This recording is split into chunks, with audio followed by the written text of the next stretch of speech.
Shalom sahabat-sahabat firman kehidupan yang terkasih.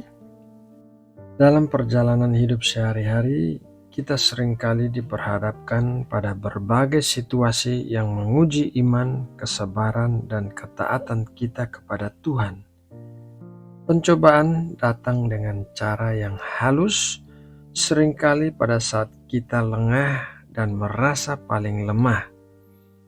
Melalui renungan firman Tuhan hari ini, kita diajak untuk belajar bagaimana bersikap bijaksana dalam menghadapi pencobaan dengan bersandar pada kesetiaan Tuhan dan hidup dalam kewaspadaan sesuai dengan firman-Nya. Namun sebelum mulai mendengarkan firman Tuhan, seperti biasanya, mari kita mempersiapkan hati kita, mari kita berdoa. Tuhan Allah Bapa kami yang ada di surga, kami mengucap syukur untuk anugerah dan penyertaan-Mu dalam hidup kami hingga saat ini. Pada kesempatan ini kami datang dengan hati yang rindu untuk mendengar dan merenungkan firman-Mu. Kami menyadari bahwa kami adalah manusia yang lemah dan seringkali menghadapi berbagai pencobaan dalam hidup. Oleh karena itu kami mohon agar Roh Kudus menolong kami untuk mengerti kebenaran firman-Mu, membuka hati dan pikiran kami, serta memberi kami hikmat untuk hidup berjaga-jaga dan taat kepadamu. Berfirmanlah kepada kami ya Tuhan, dan ubahlah hidup kami melalui kebenaran-Mu. Di dalam nama Tuhan Yesus Kristus kami berdoa. Amin. Sahabat firman kehidupan yang terkasih, hari ini kita akan belajar dari sebuah ayat Alkitab yang populer, 1 Korintus 10 ayat 13. Pencobaan-pencobaan yang kamu alami ialah pencobaan-pencobaan biasa yang tidak melebihi kekuatan manusia, sebab Allah setia dan karena itu Ia tidak akan membiarkan kamu dicobai melampaui kekuatanmu. Pada waktu kamu dicobai, Ia akan memberikan kepadamu jalan keluar sehingga kamu dapat menanggungnya. Tidak ada seorang pun di dunia ini yang kebal terhadap pencobaan, baik orang percaya yang baru bertumbuh maupun yang telah lama berjalan bersama Tuhan. Semuanya pasti pernah dan akan terus menghadapi pencobaan. Pencobaan bukanlah tanda bahwa iman kita gagal, melainkan bagian dari perjalanan iman itu sendiri. Yang membedakan adalah bagaimana kita merespon pencobaan tersebut.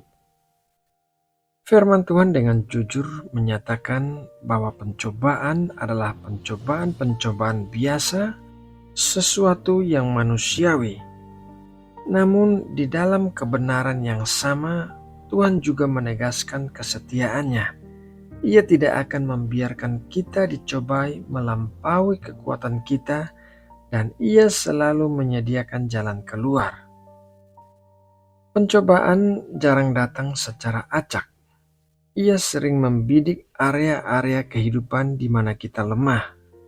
Iblis tidak perlu menggoda kita pada hal-hal yang sudah kita kuasai. Ia akan menyerang di titik rapuh yang belum kita serahkan sepenuhnya kepada Tuhan. Setiap orang memiliki kelemahan yang berbeda.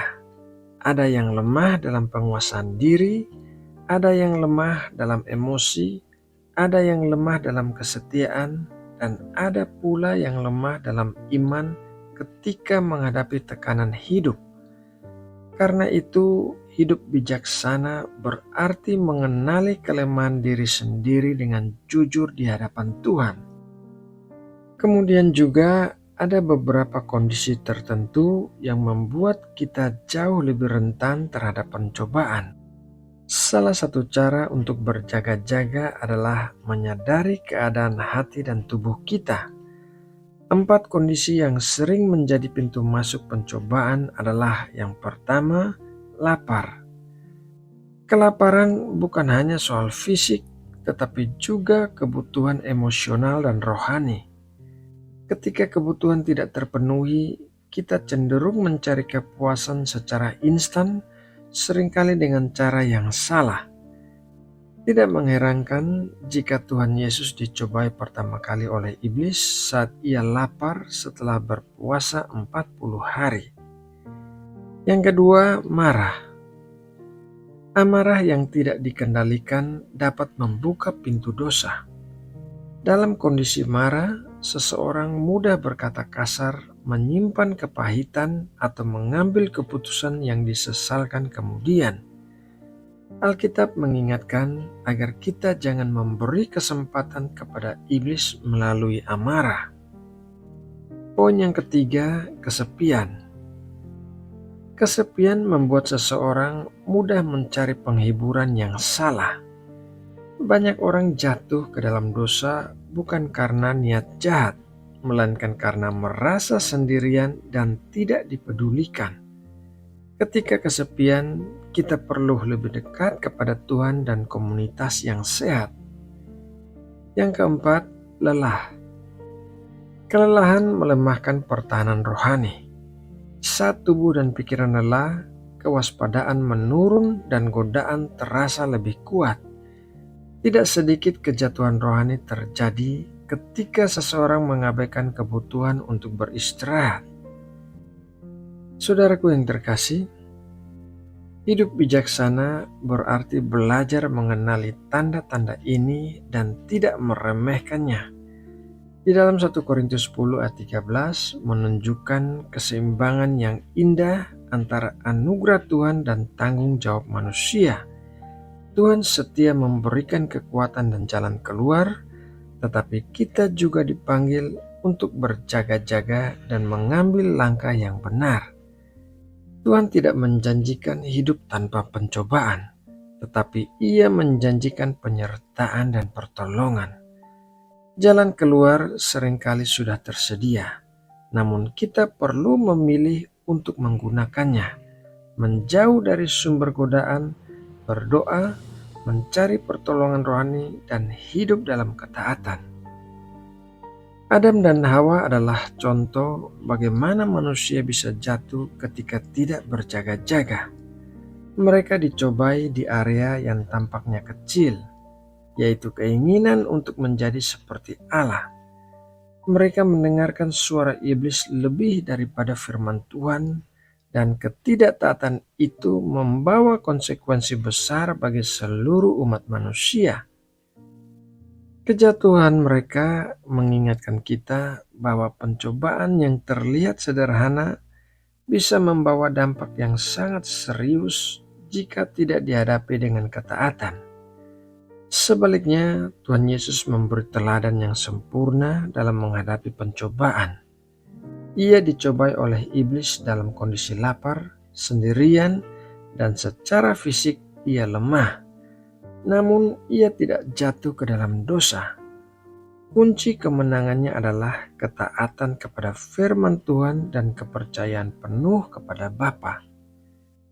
Tuhan Yesus menunjukkan bahwa kemenangan atas pencobaan bukan soal kekuatan manusia semata, melainkan ketergantungan penuh kepada Allah dan hidup yang selaras dengan kebenarannya. Sahabat yang terkasih, menghadapi pencobaan dengan bijaksana bukan berarti hidup dalam ketakutan, melainkan hidup dalam kewaspadaan yang disertai pengharapan. Kita boleh tenang karena Tuhan setia. Tidak ada pencobaan yang terlalu besar bagi anugerahnya. Namun ketenangan itu tidak boleh berubah menjadi kelalaian. Mari kita mengenali kelemahan kita, berjaga-jaga dalam kondisi rentan, dan senantiasa bersandar kepada Tuhan. Ketika pencobaan datang, ingatlah bahwa Tuhan telah menyediakan jalan keluar, dan dengan pertolongannya kita dimampukan untuk tetap berdiri teguh. Nah, sahabat firman kehidupan yang terkasih, demikianlah renungan firman Tuhan hari ini. Mari kita berdoa menutup renungan ini. Bapa Surgawi, kami mengucap syukur atas firman-Mu yang telah kami dengar dan renungkan. Terima kasih karena Engkau adalah Allah yang setia, yang tidak membiarkan kami dicobai melampaui kekuatan kami, dan yang selalu menyediakan jalan keluar bagi kami. Tolong kami ya Tuhan untuk hidup dalam kewaspadaan, mengenali kelemahan kami dan bersandar kepada kekuatan-Mu setiap hari. Mampukan kami untuk meneladani Tuhan Yesus dalam menghadapi pencobaan, sehingga hidup kami semakin memuliakan nama-Mu. Sertailah kami saat kami kembali menjalani aktivitas kami, dan jadikan firman-Mu kekuatan dalam setiap langkah hidup kami. Di dalam nama Tuhan Yesus Kristus, kami berdoa dan mengucap syukur. Amin.